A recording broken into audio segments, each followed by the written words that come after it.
Welcome to Comfort Time with Aunty Yunike, where we share testimony stories. Our story for today is alcohol and drug abuse.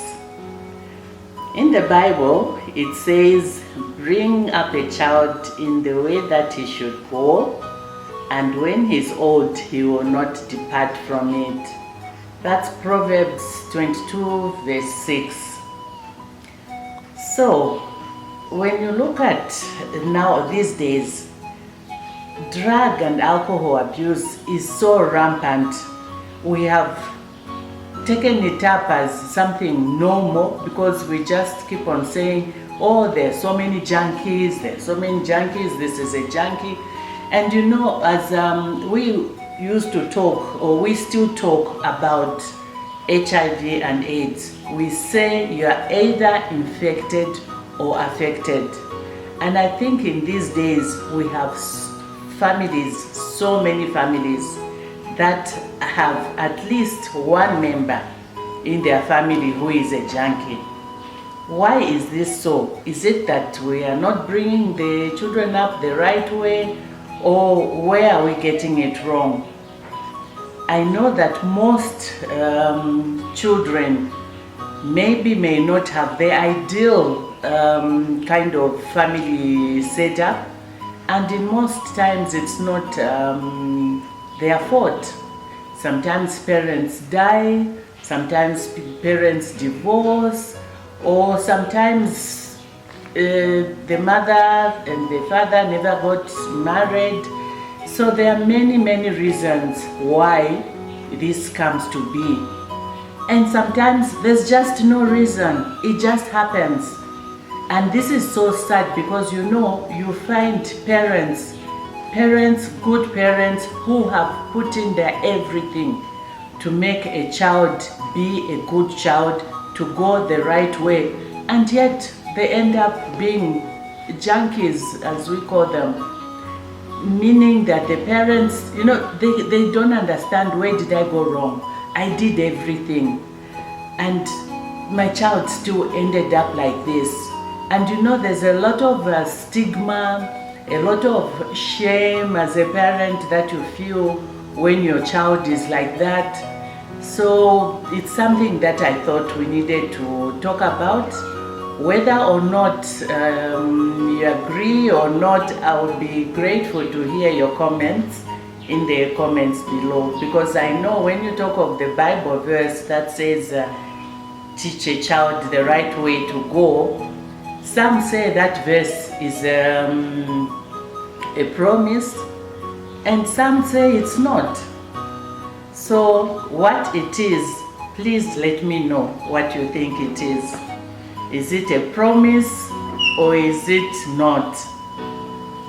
So I'm going to share with you today a testimony, a sad story, and it's something that is painful for me to share because it's very close to me, but I feel I should share to help other parents. As everything that we do on Comfort Time, the whole purpose of this channel is to uplift and encourage everyone that comes across this channel. So the story I want to share is that of my own nephew. And in the African setup, there is no nephews. If your brother, your sister has a child, that is your child. So I should actually refer to him as my son, because that is what it is in our African setup. So my son grew up, his parents died young, so most of the times he was with his grandmother, my mother, but he spent most of his time with me and my children, my boys. The age difference is not that big. So with time, he was an A student, did very well in school, had very good grades and excelled. But from nowhere, we just felt like we were not able to reach him. And when I say we're not able to reach him, I'm not talking about physically. I'm just talking about, you know, emotionally, like you'd have a discussion with him, thinking you've talked, you've understood each other, and then he does something that freaks you out and you're like, where did that come from? So he got to drinking, and was involved in the substance abuse, and we didn't know what to do. We tried everything, took him to rehab so many times. It was not working. My mother refused to accept that he could go that way. So when he decided that he didn't even want to be home, he wanted to be living with other junkies, Mom would follow. And for her own safety, we started now, would send Mom with either the farm workers, or she would go with my brothers if they were around, to go looking for him until they find him and bring him back home. But of course, he always went back. So now, we got a phone call recently from my young brother, who is at the farm, who was actually looking after him.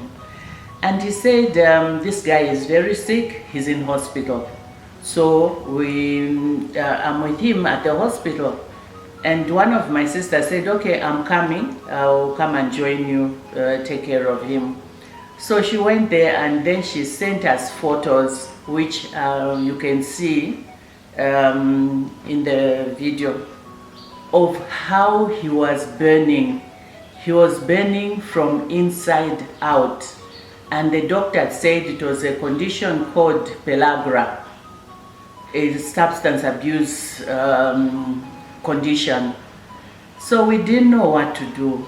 We said, okay, what do we do now? We just continue being with him. But then they said the cells are actually fighting themselves. So he was in so much pain, and they said it was like cells, for lack of a better term, cells eating themselves. So you can imagine the feeling. So we decided, okay, we have what we are promoting as something that heals cells. So of course we didn't think we're going to heal him. We just thought, let's give him a better quality of life. So we put him on SOD, this SOD, and SOD stands for Super Oxide Dismutase, which you can Google. It comes in capsule form or in powder form, and we gave him the capsule form. And then we also gave him the magnesium, vitamin D and calcium, and vitamin B, because vitamin B is very good for nerves and cells. So we did that, and in the hope that even if he's dying, because the doctor said that this rate, we don't know the way his cells are, it shows that the organs are also not okay. So we said, okay, at least let him not be in pain. So that's how we administered these supplements. And he was very gracious, he didn't refuse, took all the supplements, and that's how we continued waiting. And 3 weeks later, to our surprise, he was feeling better and looking better. The soles, as you can see, came off. The skin was clearing, everything was looking better, even his neck. So we were like, what is going on here? We were very grateful for the change that had happened. But the greatest change was not the skin. The greatest change that up to now we're still so appreciative is his statement. He said, I want to go for rehab. And we were like, we've gone that route before. It didn't bear any fruits. So what has changed? He said, you know, since I've been on SOD, I have noticed that I don't have cravings. The time that you used to send me for rehab, the biggest challenge I had was the cravings. I wanted to stop. I wanted to go off whatever I was on, but I was always overpowered by the cravings. But since I've been on SOD, I am not experiencing those cravings. I think this time I can turn my life around. We're like, okay, we didn't expect that. So we said, fine. So we started looking for a place where he could go for rehab, something that was acceptable to him. And we found one, we discussed with him, And he said, yes, I can go to this one. And I would like to inform the rehab center that they should allow me to continue with my SOD until I finish my dosage. And they do allow, as long as you declare what it is, and it's supplements, they know it's supplements. So we said, okay, so that's how we ended up going to rehab, where he is now. He was going through everything, and it's just a joy to look at. Baby steps were still work in progress, but I felt that that is something that needed to be shared. He has shared with the rehab center and explained what helped him with the cravings. And I feel that this is information that hospitals, that doctors, and that rehab centers and parents could actually use. Because if it's the cravings that is making it difficult for those who are on it to stop, why not give them something that will help them?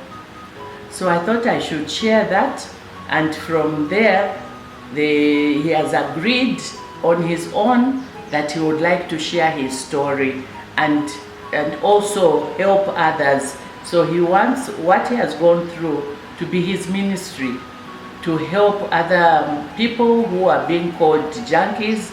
He has even said, I'm ready to say the things I saw parents and family members do wrong that actually would trigger me. I'm looking forward to hearing what wrong we did, because as far as we are concerned, we thought we were doing all the right things.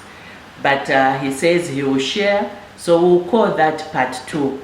Part 2 of this drug and alcohol abuse testimony will be by himself. So he will explain everything the way he experienced it. I've explained the way I experienced it, how I and my family experienced it. So I'm hoping that this will help other family members, other parents, doctors, rehab centers, to look into this and see if there's something that is helpful.